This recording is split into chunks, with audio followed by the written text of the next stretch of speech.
கர்த்தருடைய பரிசுத்த நாமத்திற்கு மகிமை உண்டாவதாக.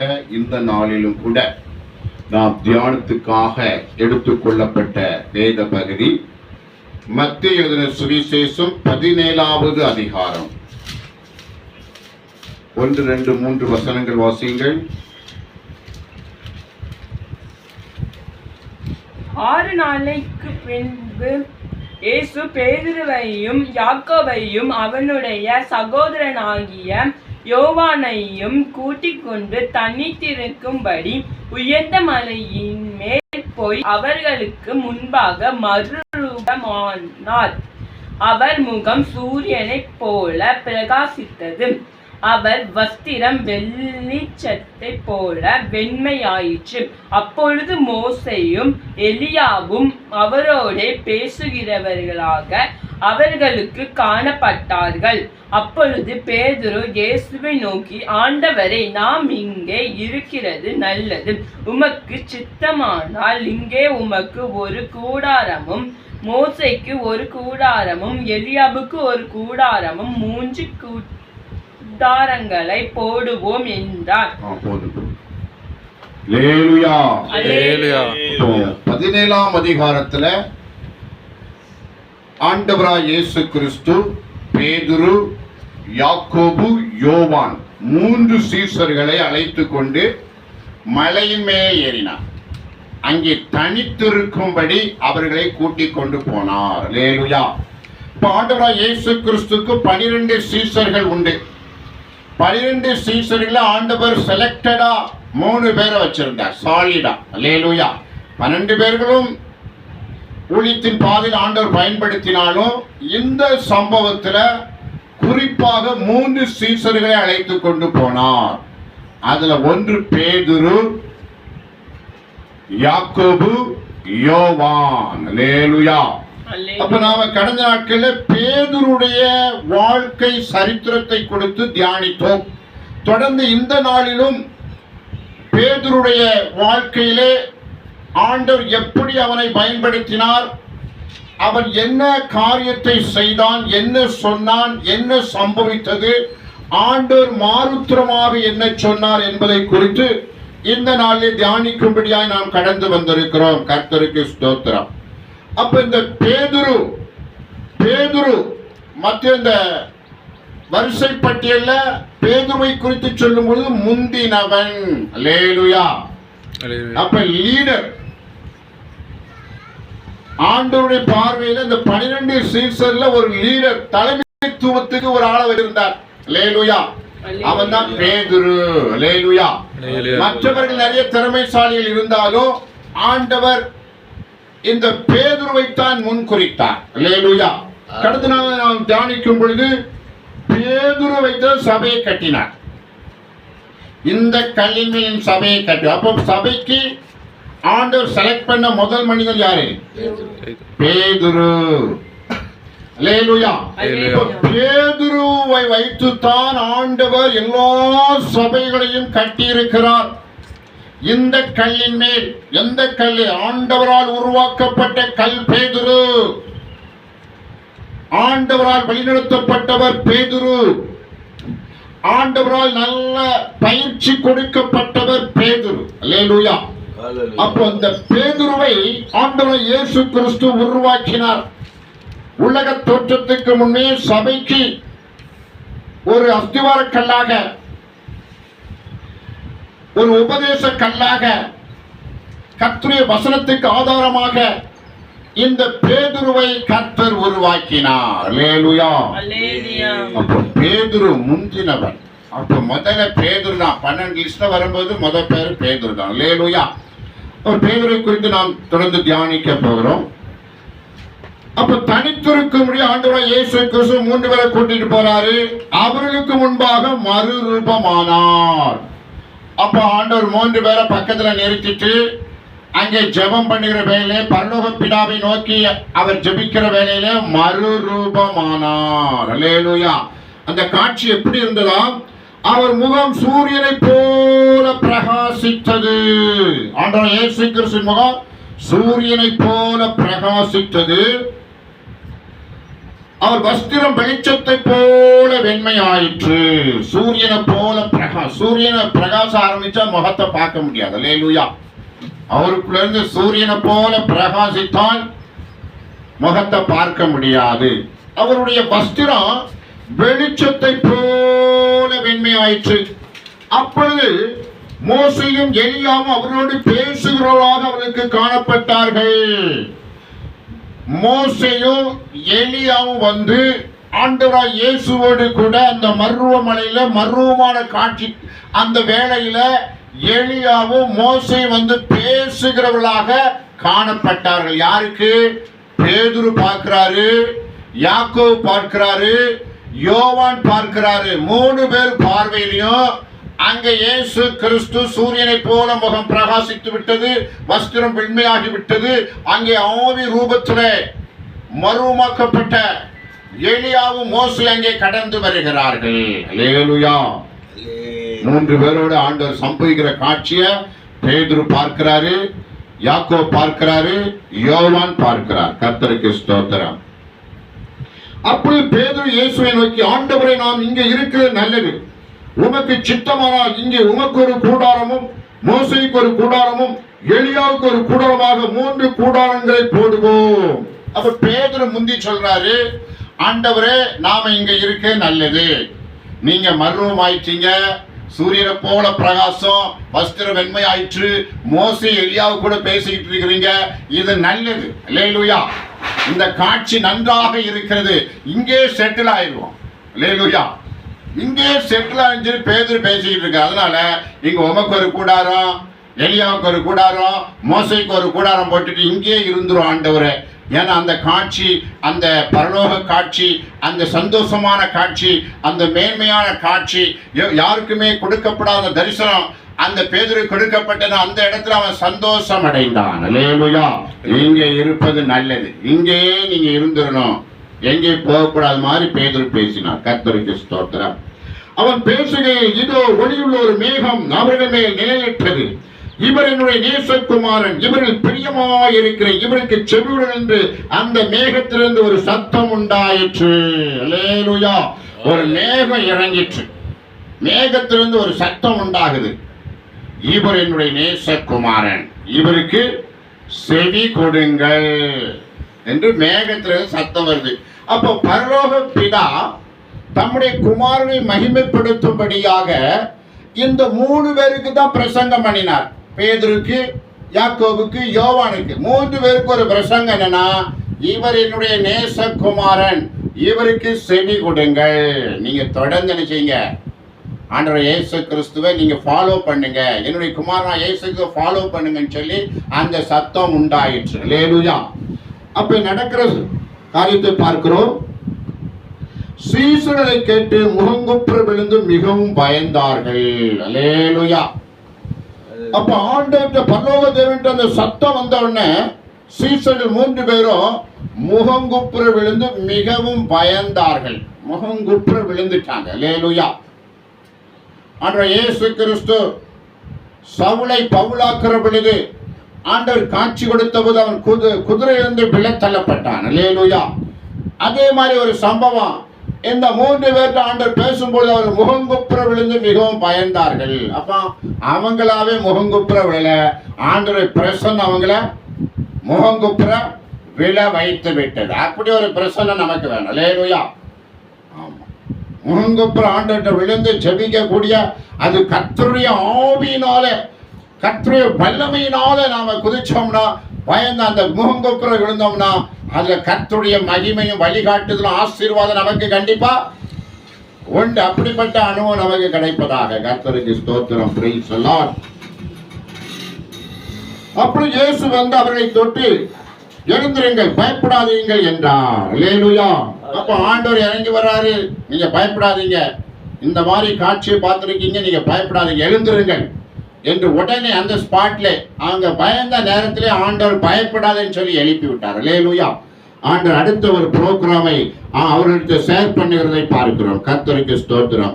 அவர்கள் தங்கள் கண்களை ஏறெடுத்து பார்க்கையில் இயேசுவை தவிர வேறு ஒருவரையும் காணவில்லை. இப்ப நல்லா பார்க்கறாங்க. யாரும் ஏற்கனவே பார்த்தாங்க, இயேசுக்குரிய முகம் சூரியன் போல பிரகாசித்தது, வஸ்திரம் வெண்மையாயிற்று. மோசே இருந்தாரு, எலியா இருந்தாரு. இப்ப அடுத்த கடத்துல எடுத்து பார்க்கும்போது அங்க ஒருத்தரும் இல்லை. அல்லேலூயா. ஆண்டவர் தான் வந்துகிட்டு இருக்கு. ஆண்டவர் இயேசு கிறிஸ்து வந்து கொண்டு இருக்கிறார். அவர்களை பயப்படாது எழுதிருங்கள் சென்றாரு. அவங்க பார்வை அந்த காட்சி மறைந்து விட்டது. கர்த்தருக்கு ஸ்தோத்திரம். அவர்கள் தங்கள் கண்களை ஏறெடுத்து பார்க்கையில் இயேசுவை தவிர வேறு ஒருவரையும் காணவில்லை. அவர்கள் மலையிலிருந்து இறங்குற போது இயேசு அவரை நோக்கி, மனுஷகுமாரன் மரித்திருந்து எழுந்திருக்கும் வரைக்கும் இந்த தரிசனத்தை ஒருவருக்கும் சொல்ல வேண்டாம் என்று கட்டளையிட்டார். அல்லேலூயா. அப்ப ஆண்டவர் சொன்னாரு, இந்த தரிசனத்தை, இந்த காட்சியை நான் மரித்தோரிலிருந்து எழுந்திருக்கிற வரைக்கும் யாருகிட்டையும் சொல்லக்கூடாது. அல்லேலூயா. யார்கிட்டையும்? சீசர்கள். ஆண்டவர் சொன்னதுனால இந்த 3 சீசர்களும் மற்ற 9 சீசர்களுக்கு இது அறிவிக்கவில்லை. அல்லேலூயா. அப்ப இந்த காட்சி யாருக்கு தான்? பேதுருக்கு தான், யோவானுக்கு தான், யாக்கோபுக்கு தான் இந்த காட்சி ஆண்டவர் காண்பிக்கிறார். எது வரைக்கும் அதை சொல்லக்கூடாது? மரித்தோர் என்று எழுந்துற வரைக்கும் சொல்லக்கூடாது. அல்லேலூயா. ஏன்னா ஆண்டவர் பிரபலமாகிறதை விரும்பவில்லை. ஆண்டவர் நமக்காக ஜீவனை கொடுப்பதற்காகவும் ரத்தம் சிந்துவதற்காகவும் மரித்தோரிலிருந்து எழுந்து மரித்தோருக்கு முதற் பேரானும் காண்பிக்கும்படியாக கடந்து அப்படிப்பட்ட ஒரு சம்பவம் நடக்க வேண்டி இருக்கிறபடினால இப்படிப்பட்ட மேன்மையான காட்சி அவர்கள் பரப்பினால் ஆண்டவருடைய கடமையை செய்ய முடியாது. மனித குலத்தை மீட்கிற, மனிதனுக்காய் ரத்தம் சிந்துற அந்த கடமையை செய்ய முடியாது. ஆகவே இந்த ஒப்பற்ற காட்சியை, மகிமையை பேதுரு அந்த தரிசனத்தை கண்டார். அல்லேலூயா. கர்த்தருக்கு ஸ்தோத்திரம். அடுத்ததாக பார்க்கிறோம், அதே அதிகாரத்துல 24வது வசனம் வாசிக்க முடியுமா? 24. அவர்கள் கப்பர் நகுமில் வந்த போது வரி பணம் வாங்குகிறவர்கள் பேதுருவினிடத்தில் வந்து, உங்கள் போதகர் வரி பணம் செலுத்துகிறதில்லையோ என்று கேட்டார்கள். செலுத்துகிறார் என்றான். அல்லேலூயா. அல்லேலூயா. அப்ப பேதுருட்ட வந்து வரி பணம் வசூலிக்கிறவர்கள் கேட்கிறார்கள், உங்கள் போதகர் வரி செலுத்துகிறது இல்லையா? அல்லேலூயா. அப்ப எல்லாருக்குமே வரி செலுத்தணும். ஆள் வரி நினைக்கிறேன். அல்லேலூயா. நமக்கு ஆள் வரி இல்லை. கர்த்தருக்கு ஸ்தோத்திரம். வீட்டு வரி இருக்கு, தண்ணி வரி இருக்கு, மின்சாரத்துக்கு கட்டுறோம், எல்லாம் கட்டுறோம். ஆள் வரி கிடையாது. அல்லேலூயா. ஆனா அந்த நாட்கள் என்ன வரி இருக்கு? ஆட்கள் வரி கட்டணும். அல்லேலூயா. அப்போ உங்கள் போதகர் வரி கட்டுறது இல்லையா அப்படின்னு பேதுருட்ட கேட்கும் போது, இல்ல நாங்க கட்டுகிறோம், கட்டிக்கிட்டு தான் வர்றோம். அல்லேலூயா. கட்டாம இல்லை. ஒருவேளை ஆண்டவர் வந்து ஆண்டவர் இயேசு கிறிஸ்து வந்து வரி கட்டாதனால அவர் கட்டல என்ற எண்ணத்துல கூட அந்த வரி வசூலியை கேட்டிருக்கலாம். ஆனா பேதுரு திட்டம் தெரியுமா சொல்றாரு, அவர் கட்டுகிறார். அவருக்கும் கேட்டா நாங்களும் கட்டிக்கிட்டு தான் இருக்கோம், வரி கட்டிக்கிட்டு இருக்கோம். அல்லேலூயா. இந்த சம்பவத்தை கேட்டு அந்த செய்தியை ஆண்டவர் இயேசு கிறிஸ்து கொண்டு வருவதற்கு முன்பதாகவே ஆண்டவர் இயேசு பேதுருவோடு பேசுகிறார். அவன் வீட்டிற்குள் வந்தபோது அவன் பேசுறதுக்கு முன்னமே இயேசு அவனை நோக்கி, சீமோனே, உனக்கு எப்படி தோன்றுகிறது? பூமியின் ராஜாக்கள் தீர்வையும் வரியையும் தங்கள் பிள்ளையிடத்திலோ அந்நியரிடத்திலோ யாரிடத்தில் வாங்குகிறார்கள் என்று கேட்டார். அதற்கு பேதுரு, அந்நியரிடத்தில் வாங்குகிறார்கள் என்றார். இயேசு அவனை நோக்கி, அப்படியானால் பிள்ளைகள் அதை செலுத்த வேண்டுவதில்லையே. அல்லேலூயா. அப்ப பிள்ளைகளா இருக்கிறவர்கள் அந்த நாட்கள்ல இந்த மாதிரி வரி 2 விதமான ஜனக்கூட்டம் இருந்தது. ஒன்று ஆளுகிறவர்கள், அடிமைகள். அப்ப ஆண்டவர் இயேசு கிறிஸ்து வாழ்ந்த நாட்களே ரோமாபுரி ராஜ்யத்துக்கு உட்பட்ட ஒரு ராஜ்யமாக யூதயா தேசம் இருந்தது. அப்ப ரோமர்கள் வரி கட்ட வேண்டியதில்லை என்று நான் நினைக்கிறேன். அல்லேலூயா. ஏன்னா அவங்க வந்து ரோம பிரஜைகள். இப்ப யார் வரி கட்டணும்னா யூதர்கள்லாம் வரி கட்டணும். அல்லேலூயா. ஏன்னா பிள்ளைகளுக்கு அவங்க வரி கேட்கலாம். அப்ப பிள்ளைகள் தான் சுதந்திரவாளிகள். அப்ப யூதர்கள் வரி கட்டுகிறார்கள். அப்போ அதை சார்ந்தனால ஆண்டவர்கிட்ட அந்த செய்தி வந்த பொழுது யாரிடத்தில் வரி வாங்க, பிள்ளையிடத்துல அந்நியர் இடத்துல கேட்கும்போது அந்நியர்கிட்ட தான் வரி வாங்குறாங்க, பிள்ளைகள்கிட்ட வரி கிடையாது. அல்லேலூயா. இப்ப நாம சுதந்திரமாக இந்திய தேசம் சுதந்திரம் அடைந்திருக்கிறது, நமக்கு ஆள் வரி கிடையாது. அல்லேலூயா. ஆனா அந்த நாட்கள் அப்படி கிடையாது. கர்த்தருக்கு ஸ்தோத்திரம். அங்கே ஆள் வரி உண்டு. கர்த்தருக்கு ஸ்தோத்திரம். Praise the Lord. ஆயிலும் நாம் அவர்களுக்கு இடலாயிராதபடிக்கு நீ கடலுக்கு போய் தூண்டில் போட்டு முதலாவது அகப்படுகிற மீனை பிடித்து அதன் வாயை திறந்த பின்பு ஒரு வெள்ளிப்பணத்தை காண்பாய், அதை எடுத்து எனக்கா உனக்கா அவரிடத்தில் கொடு என்றார். அல்லேலூயா. அப்போ ஆண்டவராய் இயேசு கிறிஸ்து பேதுருவை பார்த்து சொல்றாரு, ஆயிலும் நாம அவர்களுக்கு இடலாயிராதபடிக்கு. இடரல்னா அவங்களுக்கு இடரல், வரி வசூல் பண்றவங்களுக்கு வரி கேட்கும் போது வரி கொடுக்கணும், வரி கொடுக்காட்டா கொடுக்கலன்னு சொல்லிட்டு இருப்பாங்க. அல்லேலூயா. அப்ப நிறைய நம்ம நாட்டில் கூட நிறைய மாநகராட்சியில இருந்து வரி கொடுங்கன்னு ஒரு ஒரு ஆட்டோல சில நேரத்தில் ஒளிபரப்புவார்கள். அல்லேலூயா. ஒளிபரப்பிட்டே இருப்பாங்க. அந்த குறிப்பிட்ட நாள் வந்த உடனே என்ன பண்ணுவாங்க, டார்ச்சர் பண்ண ஆரம்பிச்சிருவாங்க. கர்த்தருக்கு ஸ்தோத்திரம். அப்போ நாம தேவனுடைய பிள்ளைகள் நாம் வரி கட்ட வேண்டியது இல்லை, ஆனாலும் அவர்களுக்கு இடலாயிராதபடிக்கு வரியை கட்டுவோம். அல்லேலூயா. அவர் பேதுரு சொல்றாரு, நீ கடலுக்கு போய் தூண்டில் போட்டு முதல் மீனை பிடி, அதுல ஒரு வெள்ளிப்பழம் இருக்கும், அதை உனக்கு எனக்கு கட்டினார். அல்லேலூயா. கர்த்தருக்கு ஸ்தோத்திரம். அப்போ மீன் பிடித்த தொழிலிருந்து மீட்டெடுத்த பேதுரு ஒரு நாளிலே ஆண்டவர் வார்த்தையின்படி தேவ சுத்தப்படி அவனை மீன் பிடிக்கும்படி அனுப்புகிறார். ஆனா மீனா வலைய போட்டல்ல, ஒரு தூண்டில் போட்டு மீன் பிடிக்கணும். அல்லேலூயா. எப்படி மீன் பிடிக்கணும்? தூண்டில் போட்டு மிந்தி அவன் வலைகளை விரித்து ஆண்டவருடைய கிருபையினால திரளான மீன்களை பிடித்தவன் இப்பொழுது தூண்டில் போட்டு மீன் பிடிக்க வேண்டும். ஆனா அந்த பணி அவன் சிறப்பா செய்தான். அல்லேலூயா. ஆண்டவர் சொல்வதை கீழ்ப்படிந்து நீ மீன் பிடி, அதுல முதல் மீன்ல என்ன கிடைக்கும்? வெள்ளிப்பணம் இருக்கும். அல்லேலூயா. கர்த்தருக்கு ஸ்தோத்திரம். Praise the Lord. அப்ப அதை உனக்காகவும் எனக்கும் கட்டுன்னு சொல்லி அவன் உத்தரவு கொடுத்தார். கர்த்தருக்கு ஸ்தோத்திரம். அடுத்த ஒரு சம்பவத்தை பார்க்கிறோம். மத்தேயு சுவிசேஷம் 18ஆம் அதிகாரத்துல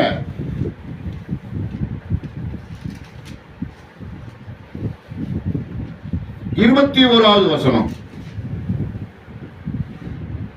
அப்பொழுது பேதுரு அவரிடத்தில் வந்த ஆண்டவரை, என் சகோதரன் எனக்கு விரோதமாய் குற்றம் செய்து வந்தால் நான் எத்தனை தரம் மன்னிக்க வேண்டும்? 7 தரம் மட்டுமோ என்று கேட்டான். அல்லேலூயா. அப்ப பேதுருவுக்கு ஒரு நாளிலே ஒரு பிரச்சனை. ஆண்டவராய் இயேசு கிறிஸ்து வந்து ஒரு சந்தேகத்தை கேட்கிறான். என் சகோதரன் எனக்கு விரோதமாக தவறு பண்ணுகிறான், அவனை நான் எத்தனை தரம் மன்னிக்கணும்? 7 தடவை மன்னித்தால் போதுமா என்று கேட்கிறான். அல்லேலூயா. அப்ப இவன் சகோதரன் யாரு? அந்திரேயான சகோதரன். அப்ப ஆண்டவருடைய சீசரா இருக்கிற பொழுது அந்திரேயா அண்ணனாகிய பேதுருவிட்ட சில தவறுகள் செய்திருப்பதை இங்கே நாம் அறிகிறோம். அல்லேலூயா. சிலவங்க விளையாட்டு பிள்ளையா இருப்பாங்க. அல்லேலூயா. அப்ப அந்திரேயாவும் ஒரு விளையாட்டு பிள்ளையா இருக்கலாம். எப்பொழுதும் தன் சகோதரனாகிய மூத்தவனாகிய பேதுருவிட்ட சில சேட்டைகள் பண்ணி இருக்கலாம். அல்லேலூயா. ஒரு குறும்பு சேட்டையோ இல்ல காரிய சேட்டையோ நமக்கு தெரியாது, ஆனா சேட்டைகள் பண்ணி இருக்கிறாங்க. அல்லேலூயா.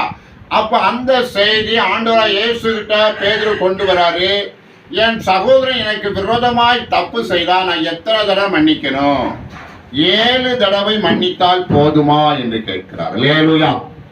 அப்ப ஆண்டவர் சொல்லுகிறார், அதற்கு இயேசு 7 தடவை மாத்திரம் அல்ல 70 மட்டும் என்று உனக்கு சொல்லுகிறேன். அல்லேலூயா. 7 70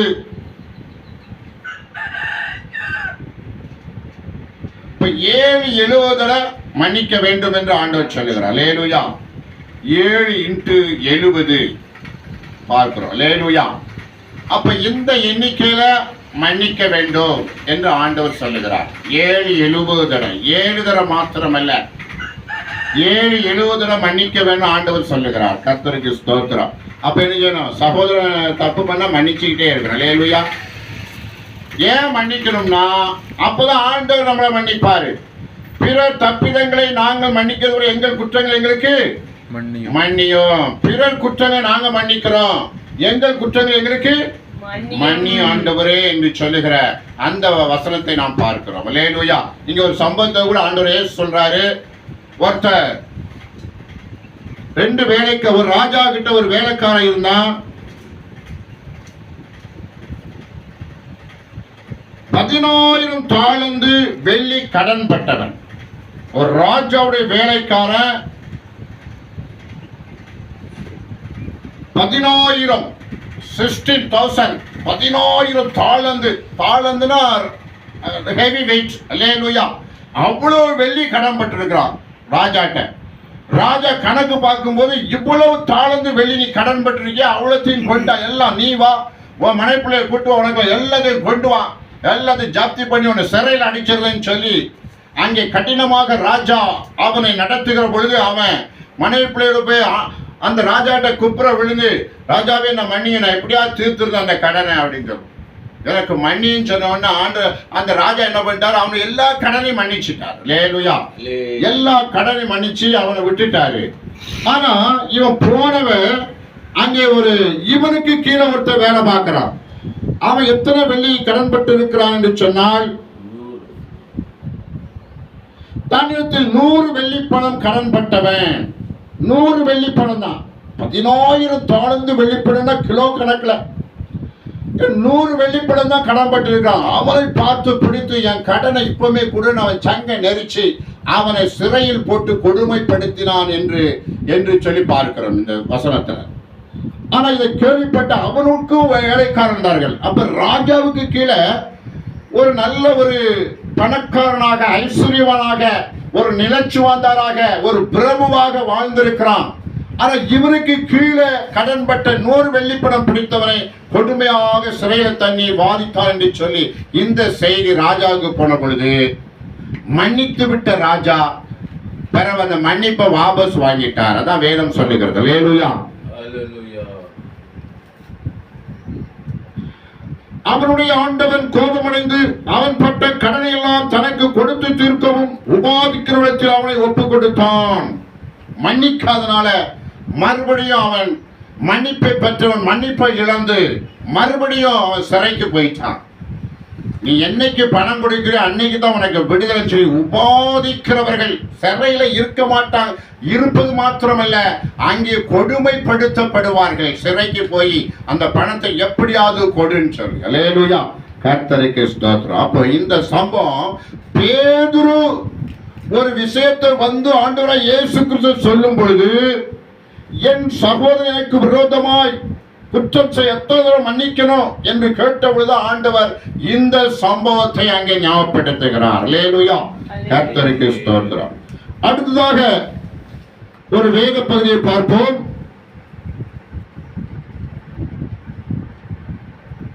(27) 19ஆம் அதிகாரம் 27வது வசனம். அப்பொழுது பேதுரு அவரை நோக்கி, இதோ நாங்கள் எல்லாவற்றையும் விட்டு உம்மை பின்பற்றினோமே, எங்களுக்கு என்ன கிடைக்கும் என்றான். பேதுரு ஆண்டவர் இயேசு கிட்ட கேட்கிறாரு, இதை எல்லாவற்றையும் விட்டு உமக்கு பின் வந்தோமே, எங்களுக்கு என்ன கிடைக்கும்? அல்லேலூயா. அப்ப ஆண்டவர் சொல்றாரு, அதற்கு இயேசு, மறு ஜென்ம காலத்திலே மனுஷகுமாரன் தம்முடைய மகிமையுள்ள சிங்காசனம் மேல் வீற்றிருக்கும் போது என்னை பின்பற்றின நீங்களும் இஸ்ரவேலின் 12 கோத்திரங்களையும் நியாயம் தீர்க்கிறவர்களாக 12 சிங்காசனம் மேல் வீற்றிருப்பீர் என்று மெய்யாகவே உங்களுக்கு சொல்லுகிறேன். அல்லேலூயா. பேதுரு அதுக்கு முன்பு நடந்த ஒரு சம்பவத்தின் அடிப்படையில இந்த கேள்வியை கேட்டான். முன்ன நடந்த போது ஒரு ஐஸ்வர்யம் வந்து ஆண்டவருக்கு பிரியமாய் வாழ என்ன செய்யணும் கேட்டான். ஆண்டவர் ஒரு சில வசனங்களை கை கொள்ள வேண்டும் என்று சொன்னார். நான் சிறுவயது முதலே கை கொண்டிருக்கிறேன் அவன் சொன்னான். அப்ப ஆண்டவர் சொன்னாரு, அது போதாது, உனக்குள்ளதெல்லாம் விற்று தரித்திரை கொடுத்துட்டு ஏன் பின்னே வான்னு சொன்னார். அல்லேலூயா. அவன் அதிகமா ஐஸ்வர்யவான் இருந்தாலும் ஒன்னே விற்க மனசு இல்லாம துக்கத்தோட போயிட்டான். இந்த சம்பவத்துல ஐஸ்வர்யவான் பரலோக ராஜ்யத்துல நுழைய முடியாது என்று ஆண்டவர் சொன்னார். அல்லேலூயா. அப்ப அதை கேட்டுதான் பேதுருக்கு ஒரே துக்கம். எப்படியாவது பேதுருக்கு ஒரு ஆசை உண்டு. அல்லேலூயா. எப்படியாவது நல்ல மேன்மையா இருக்கணும், உயர்வா இருக்கணும், ஆசீர்வாதமா இருக்கணும். ஏன்னா அதுக்காக தான் ஆண்டவர்கிட்ட இருக்க அவனுக்கு அந்த எண்ணங்கள் வந்தது. அல்லேலூயா. அப்போ தேவனால் கூடாத காரியம் ஒன்றுமில்லை. ஒருவேளை ஐஸ்வர்யவான் பரலோகராஜ்யத்தில் பிரவேசிக்க முடியாது, ஆனால் கர்த்தருடைய ஆசீர்வாதம் என்று ஒன்று இருக்கிறது. அல்லேலூயா. கர்த்தருடைய ஆசீர்வாதத்தை பெற்றவர்கள் கர்த்தருடைய ராஜ்யத்துக்காக செலவழிக்க வேண்டும். அப்படிப்பட்ட ஒரு ஆசீர்வாதத்தை ஆண்டவர் வைத்திருக்கிறார். அதான் சொன்னாரு, தேவனால் கூடாத காரியம் ஒன்றுமே இல்லை. ஐஸ்வர்யவான்கள் பரலோக ராஜ்யத்துக்கு போக முடியாது, ஆனால் நான் யாரை ஐஸ்வர்யமாக்குறனோ இல்லை என்னிடத்தில் ஐஸ்வர்யத்தை கேட்கிற யாருக்கு ஐஸ்வர்யத்தை கொடுத்து அவர்களை ஐஸ்வர்யவானாய் மாற்ற முடியும். தேவனால் முடியும். அல்லேலூயா. அந்த ஐஸ்வர்யத்தை நம்பி நீங்க இருக்கக்கூடாது. ஐஸ்வர்யத்தை கொடுத்த ஆண்டவர் என்ன நம்பி இருக்கணும் ஆண்டவர் சொன்னார். அல்லேலூயா.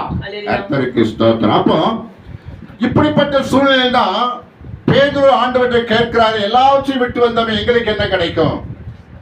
எங்களை சொத்து சொகம் ஒண்ணுமே இல்லை, எல்லாத்தையும் விட்டுட்டோம், உங்களை ஃபாலோ பண்றோம், எங்களுக்கு என்னையா கிடைக்கும்? அல்லேலூயா. கர்த்தருக்கு ஸ்தோத்திரம். ஆண்டவனுக்கு வாக்கு கொடுத்தார், நான் மகிமையோடு இருக்கும் பொழுது, நான் ராஜாதி ராஜாவாய் மாறும் பொழுது, நான் உலகத்தை ஆளும் பொழுது நீங்க 12 இஸ்ரவேல் கோத்திரங்களை நியாயம் விசாரிப்பீங்க. அல்லேலூயா. 12 பேரு, 12 அப்போஸ்தலர்கள். அல்லேலூயா. 12 அப்போஸ்தலர்களாய் நீங்கள் 12 கோத்திரங்களை நியாயம் இருக்கிற அந்த சிங்காசனத்தில் வீற்றிருப்பீர்கள் என்று ஆண்டவர் வாக்கு கொடுத்தார். அல்லேலூயா. ஆளுகையை கொடுத்தார், மேன்மையை கொடுத்தார், உயர்வை. இந்த பேதுரு கேட்டதுனாலதான் இந்த ரகசியத்தை ஆண்டவர் சொன்னார். அல்லேலூயா. அதற்கப்புறம் சொல்லுகிறார், என் நாமன் நிமித்தம் வீட்டையாவது சகோதரியாவது சகோதரியாவது தகப்பனையாவது தாயாவது மனைவியாவது பிள்ளையாவது நிலங்களையாவது விட்டவன் எவனோ அவன் 100 அடைந்து நித்திய ஜீவனை சுதந்திரித்துக் கொள்வான். ஆகிலும் முந்தினோர் அநேகர் பிந்தினராயும் பிந்தினோர் அநேகர் முந்தினராயும் இருப்பார்கள். அல்லேலூயா. கர்த்தருக்கு ஸ்தோத்திரம். எல்லாவற்றையும் நான் 100 திருப்பி தருகிறேன், ஆனால் முந்தினவர்கள் பிந்தினராயும் பிந்தினவர்கள் முந்தினராய் இருப்பார்கள். இந்த நாட்களை பாருங்க, ஆவிக்குரிய ஜீவன் முந்தி வந்தவங்க பிந்தி ஓடுறாங்க, பிந்தி வந்தவங்க முந்தி ஓடுறாங்க. அல்லேலூயா. ஆண்டவர் சொல்லுகிறபடி காணப்படுகிறது. ஆனா எப்பொழுது முந்தி ஓடணும் ஒரு எண்ணம் இருக்கணும். அல்லேலூயா. முந்தி ஓட வேண்டும் என்ற வாஞ்சி விருப்ப தாகத்தோடு ஓட வேண்டும். அப்ப ஆண்டவர் கொடுத்த மேலான ஒரு ஆசீர்வாதம், 12 கோத்திரங்களை அவர்கள் ஆளுவார்கள். அப்ப உலகம் ஃபுல்லா கர்த்தருடைய பரிசுத்தவான்கள் இருக்கிறார்கள், கர்த்தருக்காய் வேலை பார்க்கிறார்கள். அப்போஸ்தலராக, தீர்க்கதரிசிகளாக, போதகராக, மேய்ப்பராக, சுவிசேஷராக ஊழியம் செய்தவர்கள் யாவருக்கும் கர்த்தர் ஆளுகை கொடுக்க வல்லவராய் இருக்கிறார். அல்லேலூயா. சங்கீதம் 2 அவர்கள் இருப்பு கோலால் ஆளுகை செய்வார்கள். ஜனங்களை நல்லா பிடிச்சு ஒரு தப்பும் பண்ணாதபடிக்கு ஆளுகை செய்வார்கள். அல்லேலூயா. இந்த நாட்கள் ஆளுகை நடக்கிறது. மத்திய அரசாங்கம் இருக்கு, மாநில அரசாங்கம் எல்லாத்தையும் ஏமாத்தி கொலை கற்பழிப்பு எல்லாம் நடக்குது. அல்லேலூயா. எல்லா கூத்து நடக்கு, விபத்து நடக்கிறது, தேவையற்ற மரணங்கள் நடக்கிறது, தற்கொலைகள் நடக்கிறது, எல்லா கிரிமினல் காரியமும் இந்த பூமியில் நடக்கு. அல்லேலூயா. ஆனால் இதெல்லாம் நடவாதபடிக்கு கர்த்தருடைய ஆளுகை இருக்கும். இருப்பு கோலால் ஆளுகை செய்வார்கள். ஒருத்தனும் ஒரு தப்பும் பண்ண முடியாது. அல்லேலூயா.